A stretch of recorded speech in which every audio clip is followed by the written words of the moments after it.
memahami ayat itu melalui para ahli tafsir, tidak berani masuk sendiri, apalagi sekedar dengan terjemahan tepak ya. Saya berharap dengan hal-hal seperti ini kita akan lebih cermat di dalam bertanya dan bersharing, dan juga sekalian ini kayaknya kita perlu lebih efektif deh. Apa kira-kira yang perlu kita sharingkan tapi yang punya kepentingan primer sehingga bisa mendukung proses saya untuk semakin bermutu, untuk semakin sempurna gitu ya. Maksud saya ketimbang sekedar berwisata pemahaman, ya, sekedar penasaran ingin tahu, tetapi tidak punya dampak yang efektif terhadap proses kehidupan kita. Ya kayaknya itu sebuah himbauan saja deh. Gitu. Kembali ke pertanyaan, kalau pertanyaannya syahadat yang benar yang mana? Ya saya tidak tahu jawabannya, atau gini, saya belum tahu, saya masih dalam proses. Itu Mas Saiful, saya yakin penjenengan tidak puas, tapi saya sangat terima kasih atas tidak puasnya itu. Mudah-mudahan ada tindak lanjutnya. Yuk. Ya, baik Siwo. Ketika kita harus break dulu Siwo. Ada beberapa komersial break yang harus saya putarkan, jadi mungkin kita break, nanti kita ketemu di sesi berikutnya Siwo ya. Halo? Ya. Kita punya kebiasaan lama masih? Apa tuh? Ya, break makan sate. Iya Siwo, sate kelinci sekarang Siwo. Monggo Siwo. Ya, turun dulu ya. Nanti. Ya. Ya. Ya baik, Assalamualaikum Siwo. Baik Light Audience, nanti kita lanjut kembali di sesi berikutnya atau di sesi kedua. Dan seperti biasa nanti saya akan coba terima telepon lagi, 3 penelpon dari 021-398-35906 dan juga mungkin 3 SMS yang akan saya coba pilih di 081-881-1058. You're entering the slow zone. You are entering the slow zone. Light FM. Listen live anytime, anywhere. You can enjoy 24 hours streaming on www.litefmjakarta.com. Provided by Central Online. Central Online. MNC Tower lantai 3 Suite 305 Jalan Kebun Sirih nomor 17-19 Jakarta. Telepon 021-235-0235. Fax 021-391-7700. Central Online, the most reliable internet. Broadcasting live from the 25th floor of Wisma Nusantara Tamrin number 59, Central Jakarta. 105.8 Light FM, the best slow hit station. 105.8 Light FM. The one and only slow hit station. The one and only. Telephone number 398-35900, 398-35901. Short message service 081-880-1058. Fax number 398-35900, extension 102. Marketing department 525-7892 or click www.litefmjakarta.com. anytime, anywhere. Light FM, best slow hit station.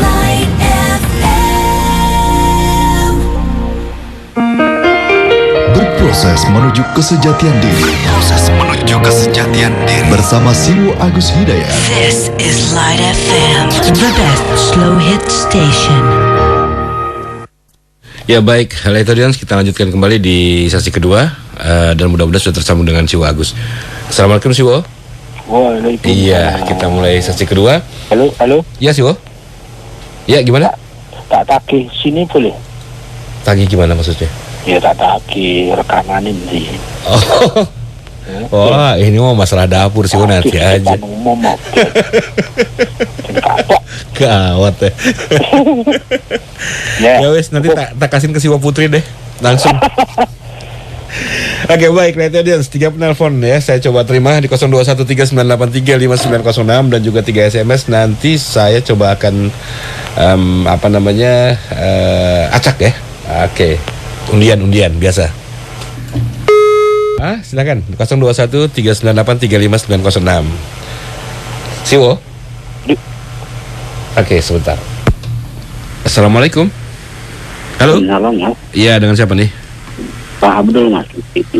Bapak Abdul di mana Pak? Di Tanjung Barat. Di mana sorry? Di Tanjung Barat Mas. Tanjung Barat. Tanjung Barat. Iya, Ya terputus-putus suaranya. Silakan Pak Abdul.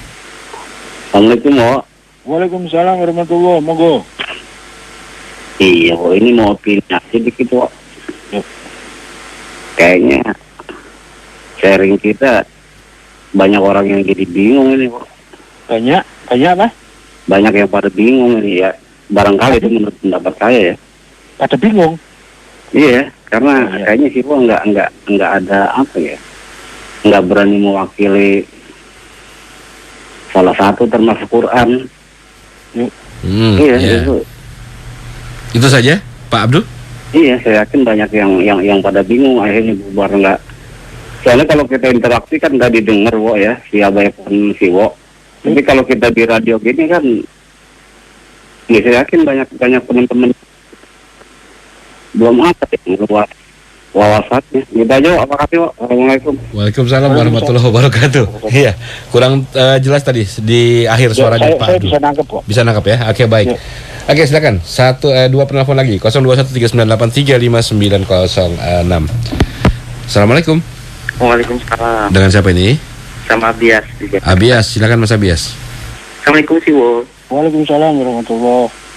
Siwo, saya mau tolong dijelaskan kembali tentang ini Siwo, sholawat dan wasilah. Sholawat dan wasilah ya. Oke. Apakah itu sama Siwo atau gimana, Wo? Terus satu lagi, Wo. Sholawat itu kan di masyarakat kita itu ditujukan kepada baginda Kanjeng Nabi Muhammad Rasulullah SAW. Nah, apa enggak ada tuh sholawat kepada baginda Ali gitu? Ya, baik. Mau baca. Terima kasih sih, Wo. Assalamualaikum. Waalaikumsalam warahmatullahi wabarakatuh. Abias, terima kasih untuk sharingnya ya. Oke, satu penelpon terakhir silakan 0213983596. Assalamualaikum. Assalamualaikum. Ismail. Dengan Ismail, silakan. Iya. Saya sih nggak bingung sih. Nggak bingung ya? Kalau saya nggak bingung. Itu kan masalah bingung nggak bingung kan personal tuh. Kalau saya sih nggak bingung. Jadi artinya tanggapan dari untuk Pak Abdul di Tanjung Barat bahwa Mas Ismail di Purwakarta tidak bingung ya? Ya, saya nggak bingung. Karena semuanya tergantung dari kita sendiri, personal dia. Iya. Dari personifikasi kita ya. Mau Oke. nanyanya ini. Kalau terkoneksi ya. Iprit aja. Kalau iprit itu apa, Wo? Apa iprit? Ya, iprit. Jin iprit maksudnya? Enggak. Saya pernah dengar ada iprit gitu. Oh, iprit ya. Oke. Masih ya. Oke. Waalaikumsalam warahmatullahi wabarakatuh. Halo. Ya, Siwo. Ini tadi dari siapa? Dari Ismail di Purwakarta. Mas Ismail yang tadi putus. Iya, mungkin ya. Di awal tadi ya. Pertanyaannya? Iprit. Simpel. Apa? Iprit. Ifrit. Oh. Apa itu? Ya. Itu kan simpel banget pertanyaannya sih, Wo. Tenang aja, Bro. Malam hari ini simpel-simpel kok. Oke. Saya kira dari telepon sudah cukup ya. Cukup 3. Lanjut. 3 dari SMS kali ini. Ini dari Budi Megah di Bogor. Dari Budi Megah. Budi ya. Oke, di Bogor. Siwo, apakah semua amal baik dibalas oleh Allah Subhanahu wa taala di dunia dan akhirat? Dan apakah kalau timbangan amal baik dan buruk seimbang bisa masuk surga? Oke, itu satu. Kemudian ini dari Royo di Depok, Jawa Barat. Assalamualaikum Siwo. Sudah. Masuk surga. Terus siapa, Mas? Dari Royo. Iya, Royo di Depok. Assalamualaikum Siwo. Waalaikumsalam warahmatullahi. Mohon disaringkan tentang metode jalan penyaksian yang non filsafat untuk mempertinggi kualitas syahadah. Penyaksian yang non filsafat untuk mempertinggi kualitas syahadah kita. Sehingga kita benar-benar bisa menyaksikan Allah dengan mata hati kita. Oke. Kemudian ini dari satu penanya terakhir saya kira dari SMS 0818801058 dari Hartono di Tanah Abang. Assalamualaikum Siwo. Waalaikumsalam. Menurut pendapat Siwo, siapa yang berhak untuk masuk surga? Surganya Tuhan. Apakah orang yang selalu berpegangan pada kebenaran terlepas apapun agamanya atau siapa? Gitu Siwo. Terlepas dari apapun agamanya atau siapa orangnya mungkin maksudnya ini. Yang ya bisa dua? siapa yang berhak untuk masuk surga Tuhan, masuk surganya Tuhan? Apakah orang yang selalu berpegangan pada kebenaran, terlepas apapun agamanya dan siapa orangnya? Terlepas apapun dan siapapun gitu maksudnya. Iya. Monggo Siwo. Saya tak nyate dulu ya. Ya. Dari Mas Abdul di mana tadi ya, Tanjung Barat atau mana? Beliau menyatakan bahwa cara sharing ini cuma membingungkan orang aja, karena Siwo tidak berani untuk mewakili Al-Quran misalnya. Yang itu yang saya tangkap. Ini pertanyaan yang bagus. Saya sangat senang dengan pertanyaan-pertanyaan seperti ini karena itu sangat berkaitan dengan saya. Begini, Mas Abdul, saya dulu sering menggunakan kalimat-kalimat sebenarnya, gitu ya. Sebenarnya, jadi statement saya ini sangat mantap, gitu, sangat mantap. Menurut ayat ini, menurut hadis ini, menurut Al-Quran, menurut Rasul, bahkan saya dengan mantapnya, dengan PD-nya menyatakan menurut pandangan Allah, gitu. Ya tapi itu dulu sekali. Setelah proses, loh, ternyata yang saya ucapkan menurut ayat ini, menurut Rasul, yang sebenarnya, ternyata saya koreksi sendiri. Tuh, gimana kalau begitu? Bagaimana saya mau merevisi yang kemarin? Saya kan harus pontang-panting. Saya harus ke mimbar yang saya usahakan mimbar yang semula, tapi kan tidak mungkin mengharapkan audien yang sama. Padahal saya harus merevisi itu. Nah, kenapa saya harus merevisi? Karena saya menyatakan dengan ini loh yang benar, gitu. Menurut ayat ini, menurut Rasul, bahkan menurut Allah, gitu. Jadi pada waktu itu saya merasa bahwa saya sudah sampai kepada kebenaran yang dimaksudkan oleh Allah dan Rasulnya, kebenaran yang dimaksudkan oleh hadis, kebenaran yang dimaksudkan oleh ayat.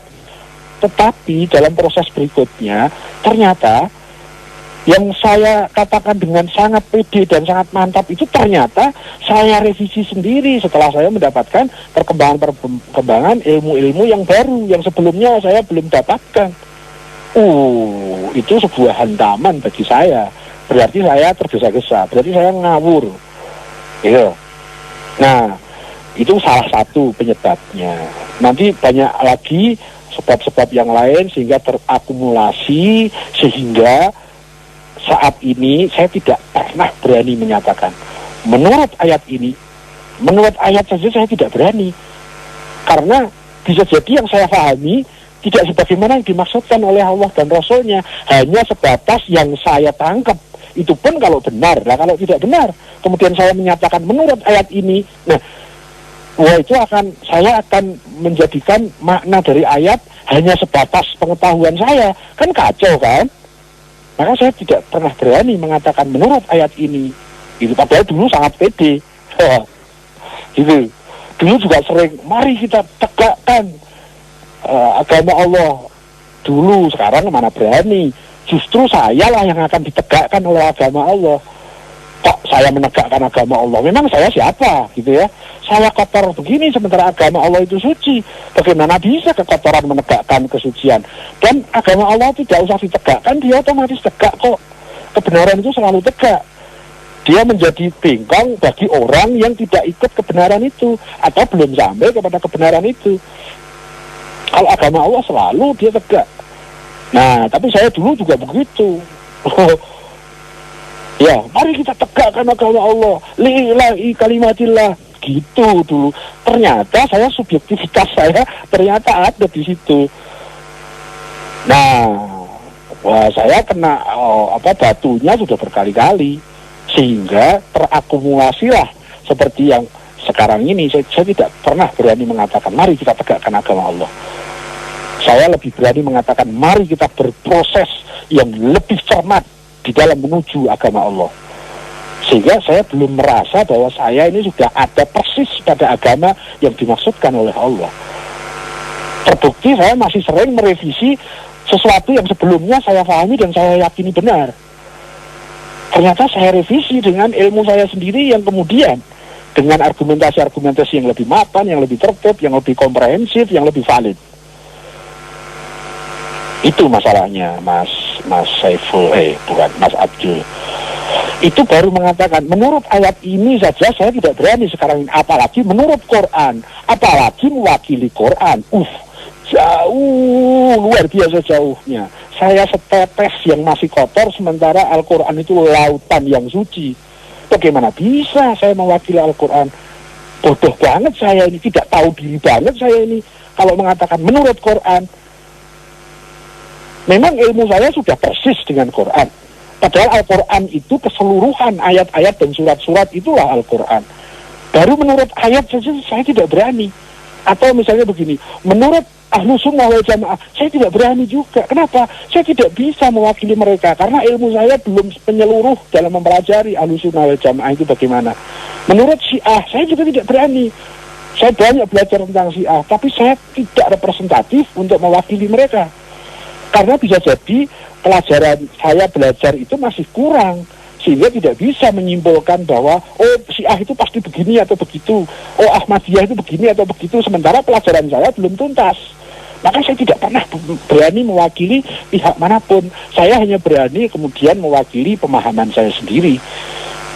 Meskipun saya belajar itu melalui tafsiran ayat, melalui tabayun masuk ke komunitas-komunitas, masuk tabayun dan klarifikasi ke madhab-madhab, tapi saya tidak pernah berani mewakili mereka.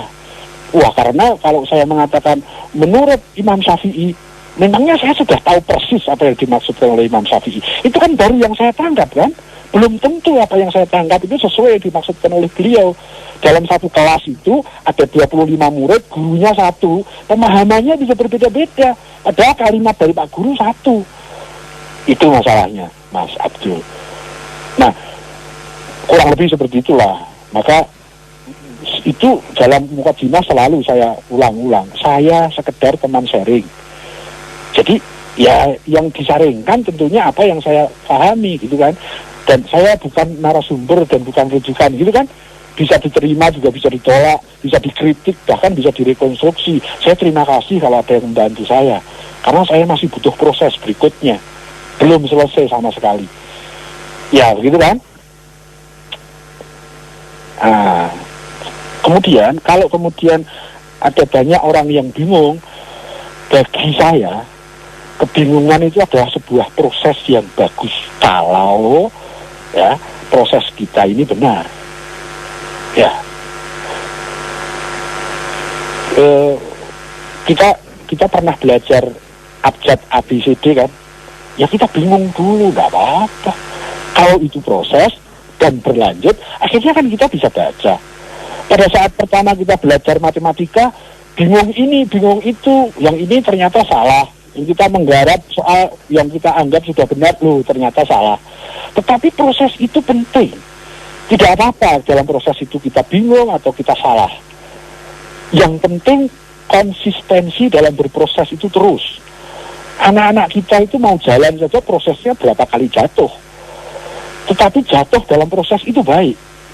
Ketimbang orang yang tidak berproses sehingga tidak pernah jatuh. Ya, orang belajar itu baik.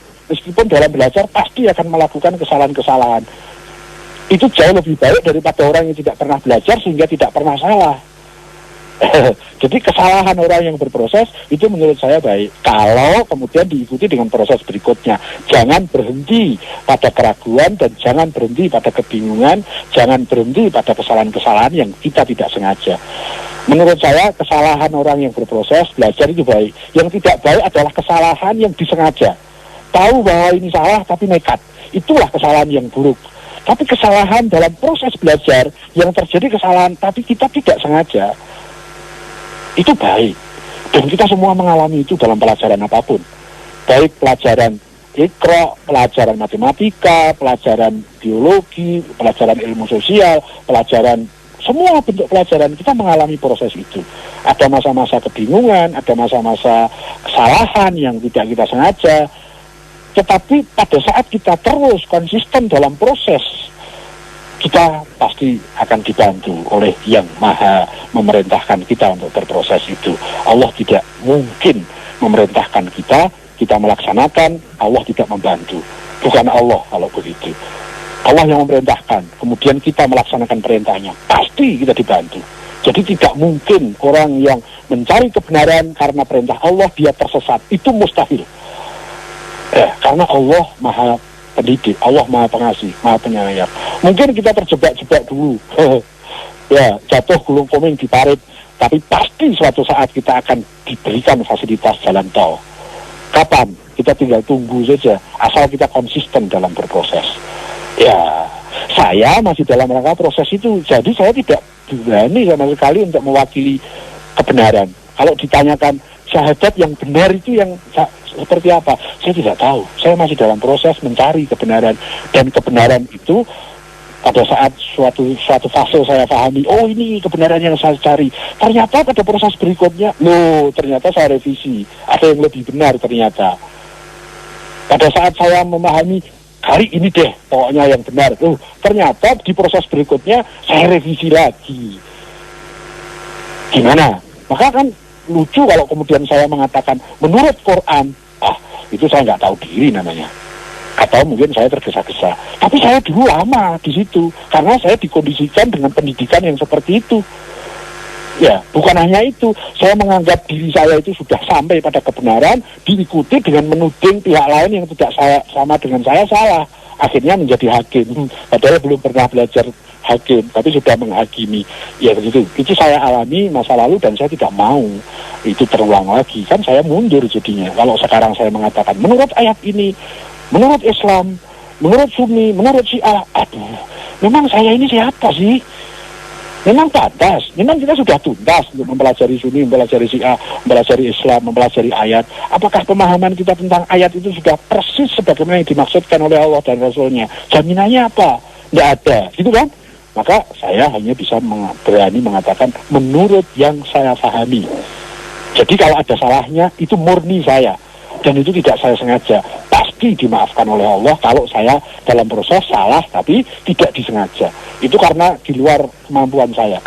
Jadi di luar kemampuan, ya itu karena keterbatasan saya. Yang penting kalau kita salah, itu tidak kita sengaja. Toh nanti kalau kita berproses berikutnya kita akan tahu, oh yang kemarin salah gitu kan. Itulah kira-kira yang bisa saya tanggapi.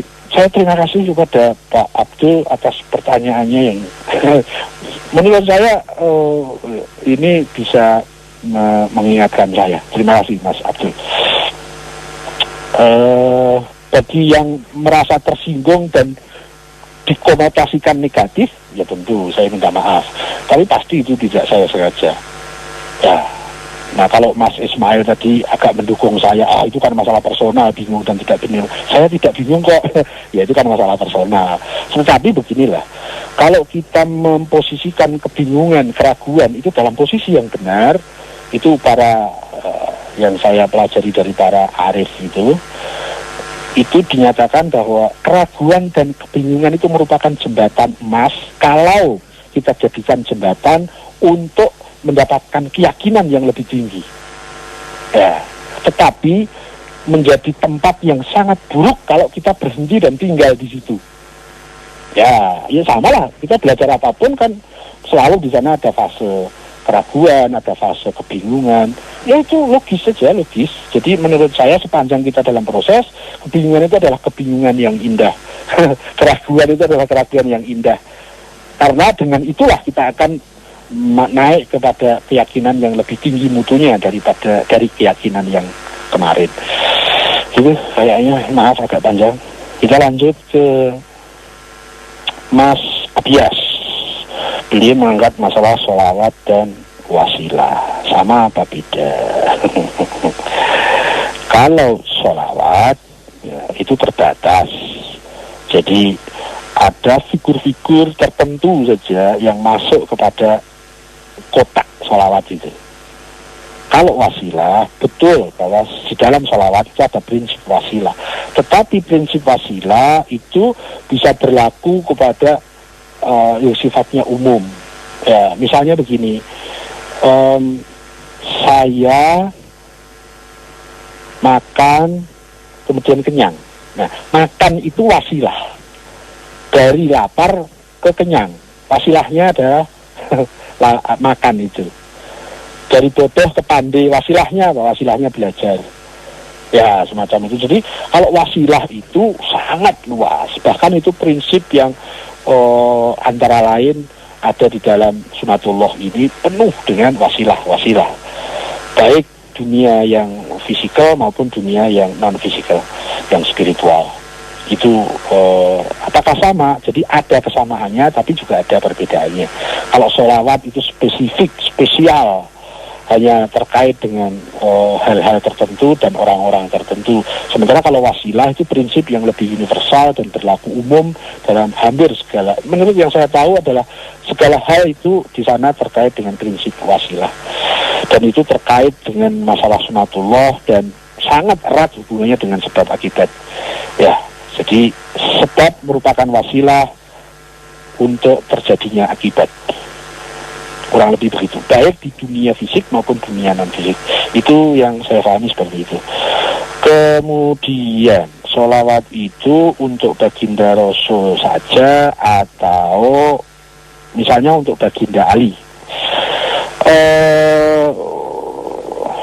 Pada saat saya belajar tentang saya belajar di komunitas Ahlussunnah wal Jamaah, itu ada yang saya tangkap sholawat itu hanya untuk Rasul, sehingga kalimatnya sallallahu alaihi untuknya wasallam, ya, sallallahu alaihi. Nah, yang perlu digarisbawahi alaihi itu untuknya. Kemudian pada saat saya belajar di Syiah itu saya menangkap, ya, sepanjang yang mampu saya tangkap itu alaihi wa alihi. Jadi sallallahu alaihi ditambah wa alihi wasallam, ya. Jadi beda sallallahu alaihi wasallam dengan sallallahu alaihi wa alihi wasallam. Itu salah satu pendekatan perspektif untuk masuk ke pertanyaan itu. Apa bedanya? Bedanya begini. Kalau yang saya tangkap dari saya belajar di Ahlussunnah wal Jamaah itu sholawat itu hanya khusus untuk Kanjeng Nabi Muhammad. Tetapi kalau di Syiah yang saya tangkap, ya saya tidak sedang mewakili Syiah, itu bisa saja saya tangkap saya salah, itu sallallahu alaihi wa alihi. Jadi di sana ada, kalau diungkapkan begini, sallallahu ala Muhammad wa ali Muhammad, gitu ya. Jadi kalau alaihi wa alihi itu dimasuki nama, itu menjadi sallallahu ala Muhammad wa ali Muhammad. Sementara kalau yang saya tangkap dari Sunni itu hanya sallallahu alaihi wasallam. Jadi sallallahu ala Muhammad, titik, tidak pakai wa ali Muhammad. Begitulah bedanya. Ya, kurang itu begitu. Lanjut, Mas Ismail bertanya tentang ifrit. Ifrit itu yang saya tahu di dalam kajian-kajian riwayat terkait dengan Nabi Sulaiman itu nama sebuah jin. Bukan sebuah, ya, nama seorang jin, apa ya namanya? Sebuah, boleh deh. Jadi nama salah satu jin yang saya mendapatkan nama itu pada kajian sejarah terkait dengan sejarah hayat Nabiullah Sulaiman alaihissalam. Ya, itu aja ya, Mas Ismail. Mas Ismail kalau tentang jin semangatnya cukup deh. Lanjut, Mas Budi di Bogor. Samakah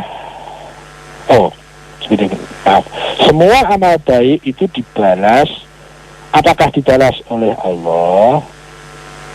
Kemudian yang kedua ada terkait dengan Kalau orang timbangan amal baiknya lebih, maka dia masuk surga. Bagaimana? Yang saya tangkap seperti itu. Mohon maaf Mas Budi kalau saya melenceng apa yang saya pahami. Memahami kalimatnya Mas Budi aja harus hati-hati, dan bisa jadi salah paham, apalagi kalimat yang dari Rasul, apalagi kalimat yang dari Allah. Memahami kalimat Mas Budi aja nggak mudah nih. Apa yang dimaksud oleh beliau ya? Ya deh, sebatas yang saya tangkap ya. Sepanjang yang saya tahu, itu setiap amal apapun itu pasti ada akibatnya, baik akibat dekat maupun akibat jauh. Nah, nanti bisa dikaitkan dengan akibat duniawi dan akibat ukhrawi. Ya. Nah, akibat setiap amal, entah itu baik, entah itu buruk, nggak pernah ada yang hilang.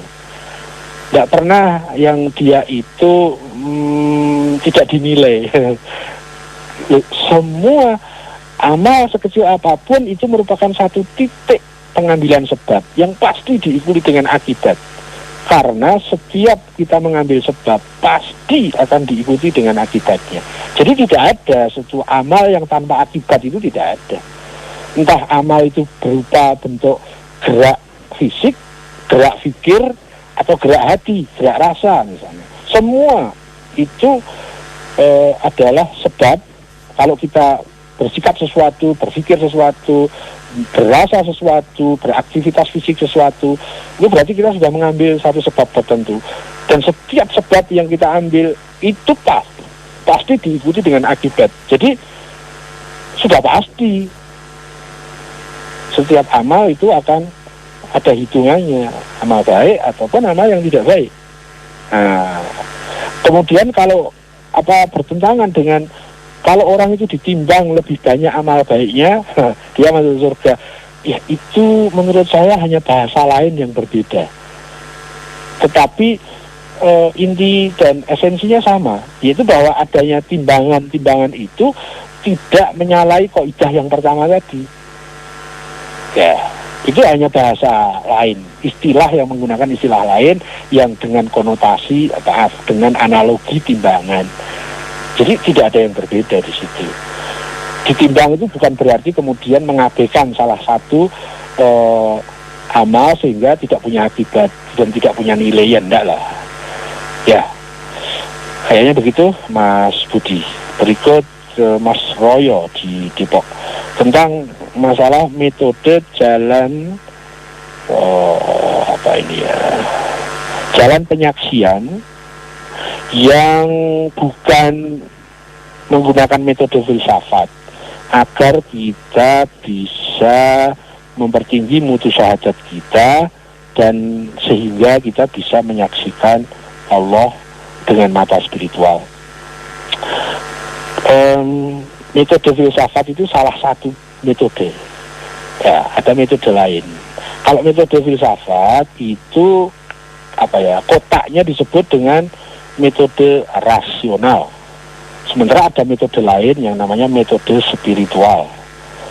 Ya, idealnya kedua-duanya ditempuh sehingga kita bisa mendapatkan ilmu hudurnya sekaligus ilmu khusyunya.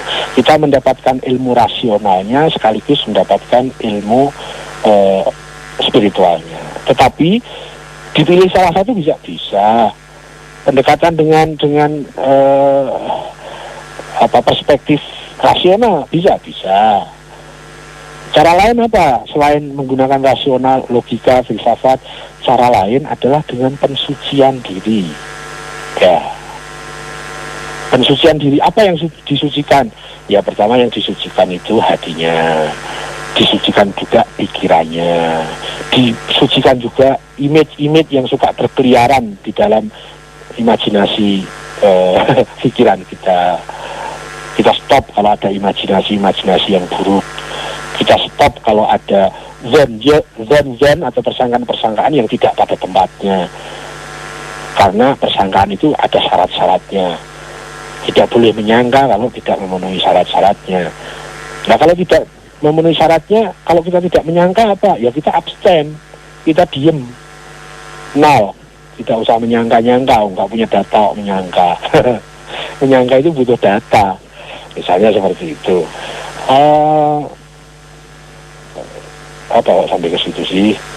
Ya, kita mensucikan diri, kita sucikan mata kita sucikan mulut kita, masuk dan keluarnya, kita sucikan telinga kita sucikan tangan kita sucikan kaki kita, dalam makna jangan sarana ini dipakai untuk hal-hal yang bernilai kotor, bernilai buruk, bernilai jahat, bernilai mudarat, dan lain-lain. Dan kita tahu deh tentang nilai-nilai itu. Sepanjang pengetahuan kita masing-masing kayaknya kita tahu deh. Jadi jalan apa untuk mempertinggi mutu penyaksian syahadat kita? Ya dengan jalan pensucian diri. Hati-hati kalau berpikir, hati-hati kalau merasa, hati-hati kalau kita berucap, hati-hati kalau kita melihat, hati-hati kalau kita mendengar. Yang tidak perlu didengar, kenapa mesti didengar? Yang tidak perlu dilihat, kenapa mesti dilihat? Toh ada yang wajib kita lihat, toh ada yang wajib kita dengar, toh ada yang wajib kita ucapkan, toh banyak yang tidak boleh kita ucapkan, dan seterusnya. Toh banyak yang kita tidak boleh berpikir yang buruk. Toh banyak kita mempunyai kewajiban apa yang harus kita pikirkan. Toh banyak yang harus kita lakukan dengan pengelolaan perasaan ini. Saya harus menata perasaan ini seperti apa, dan saya tidak boleh mempunyai perasaan ini dan itu. Kayaknya sebatas kemampuan kita masing-masing, kita tahu kan tentang hukum-hukum, nilai-nilai dan rule aturan mainnya. Ya, mari kalau ingin tidak terlalu banyak berfilsafat dan kita ingin mempertinggi syahadah kita, penyaksian kita, yaitu dengan kesucian. Sucikan diri kita. Sucikan diri kita dari pergaulan yang kotor. Sucikan diri kita dari lingkungan-lingkungan yang banyak maksiat. Sucikan diri kita. Ya begitulah, bisa dikembangkan sendiri. Itu Mas Royo. Kemudian terakhir, ya waktunya masih dikit, Mas Hartono di Tanah Abang. Siapa yang berhak masuk surga? Apakah orang yang selalu berpegang kepada kebenaran terlepas apapun dan siapapun, apapun agamanya maksudnya. Sepanjang yang saya tahu, agama itu adalah salah satu sistem pedoman kehidupan, salah satu sarana dan petunjuk agar kita benar. Ya. Jadi esensi dari agama itu adalah kebenaran, bukan sekedar identitas atau nama. Tetapi esensinya ada pada kebenaran. Kebenaran akidah dan kebenaran syariah. Kebenaran pada keyakinan dan kebenaran pada sistem hukum. Ya. Maka esensinya itu adalah kebenarannya, bukan namanya. Kalau sekedar nama tapi tidak sampai kepada esensi kebenarannya, itu tidak menjamin apa-apa. Bahkan bisa mengotori nama itu kalau kita tidak hati-hati. Ya. Iya kan? Ya, jadi sepanjang yang saya tahu, surga itu merupakan akibat yang akibat dari akumulasi kebenaran pada strata tertentu, maka akan ada akibat surga. Ya, jadi surga itu ngikut saja kok, tergantung kitanya memenuhi syarat akumulasi itu atau tidak. Ya, begitulah kira-kira. Jadi siapapun yang benar, ya otomatis dia akan mempunyai akibat pada strata tertentu, ya surga. Karena surga itu merupakan ya saya ingin menyebut tempat juga sulit ya. Tapi beginilah, surga itu paling tidak itu menyimbolkan kebenaran ideal. Sesuatu yang mewakili surga itu adalah tempat kesucian, tempat kebenaran, tempat kesejahteraan, tempat ketentraman, tempat keadilan, tempat kepesonaan, tempat keindahan, ya itulah. Nah, itu merupakan ideal dari kebenaran. Jadi kebenaran yang ideal itu surga. Gitu. Jadi tidak mungkin kita bisa membangun surga kita dengan kesalahan. Itu bertentangan dengan hukum sunatullah, bertentangan dengan hukum sebab akibat, bertentangan dengan hukum-hukum yang dipandukan kepada kita dari agama-agama. Ya, jadi kalau orang itu benar, entah dia identitasnya itu apa, entah dia siapa dan entah dia di mana, kita diperintahkan oleh Allah itu untuk mentaati kebenaran dan mempertinggi mutu kebenaran kita agar kita bisa semakin dekat kepada sumber kebenaran. Karena sumber kebenaran hanya bisa didekati dengan kebenaran. Tidak mungkin sumber kebenaran itu didekati dengan kesalahan. Tidak bisa, tidak nyambung, tidak connect.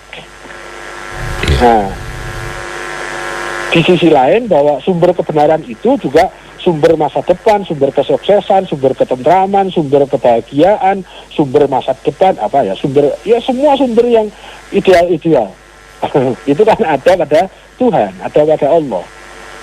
Sehingga kita bisa juga simpulkan bahwa mustahil kebahagiaan itu bisa dicapai dengan jalan kesalahan. Tidak mungkin ketentraman itu dicapai dengan cara-cara yang salah.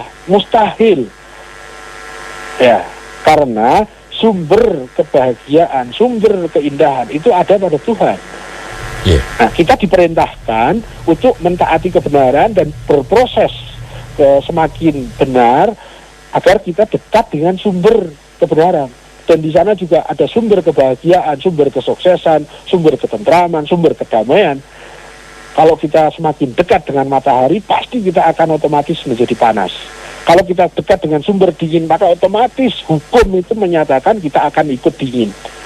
Kalau kita semakin dekat kepada Allah, pasti kita akan semakin bahagia, semakin indah, semakin mempesona, semakin bijak, semakin dan seterusnya. Semakin bahagia, semakin tentram, semakin sukses.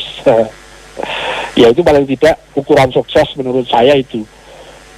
Yang kayaknya di masyarakat lebih banyak ukuran sukses itu validatornya bendawi, kekayaan, pangkat, jabatan, terkenal, dipuja-puji orang gitu ya. Ya, tapi berbeda pendapat boleh ya. Boleh saja. Kalau menurut yang saya tahu, alat ukur kesuksesan itu seberapa seseorang itu dekat dengan Allah. Ya, kalau ingin tahu seberapa dekat dengan Allah, kita bisa mengukur seberapa ketentraman diri kita. Masih banyakkah kita mengeluh? Masih banyakkah kita kecewa? Karena semakin dekat dengan sumber ketentraman, kita akan semakin jauh dari kekecewaan, semakin jauh dari kebencian, semakin jauh dari sifat-sifat buruk, semakin jauh dari desahan-desahan, semakin jauh dari rasa kecewa, sehingga hidup ini menjadi semakin indah, semakin indah, semakin indah. Sehingga hidup ini merupakan miniatur surga. Kurang lebih begitu, Mas Hartono. Saya kayaknya udah dikode ini sama bos. Ya gitu. Soalnya kan bos harus bilang, bro sudah habis bro, gitu kan. Kode bos. Ya, terima kasih atas semua partisipasinya, dan saya terima kasih kepada para teman-teman light audience yang tidak puas. Amin. Karena ketidakpuasan itu merupakan spirit kita untuk berproses dan berproses. Amin. Kalau kita mudah puas, kita spiritnya akan berkurang untuk terus berproses. Terima kasih atas tidak puasnya, dan saya mohon maaf atas segala kekurangannya. Semoga kita dipersaudarakan dalam Tuhan. Assalamualaikum warahmatullahi wabarakatuh. Waalaikumsalam warahmatullahi wabarakatuh. Terima kasih Siwa Agus Hidayat dan light audience. Dengan demikian berakhir sudah cara berproses menuju kesejatian diri untuk edisi hari ini, hari Kamis tanggal 24 Maret 2011. Insya Allah di hari yang sama dan jam yang sama minggu depan kita kembali berjumpa ya, untuk sharing kembali bersama Siwa Agus Hidayat. Light audience, dari Mutiara Hikmah dikatakan bahwa ilmu adalah warisan para nabi dan rasul. Harta adalah warisan Fir'aun dan Qarun. Ilmu menjaga diri manusia. Harta minta dijaga manusia. Ilmu cenderung menyebabkan banyak teman. Harta menjadikan banyak musuh. Saya Monis Mondi Resat. Assalamualaikum warahmatullahi wabarakatuh.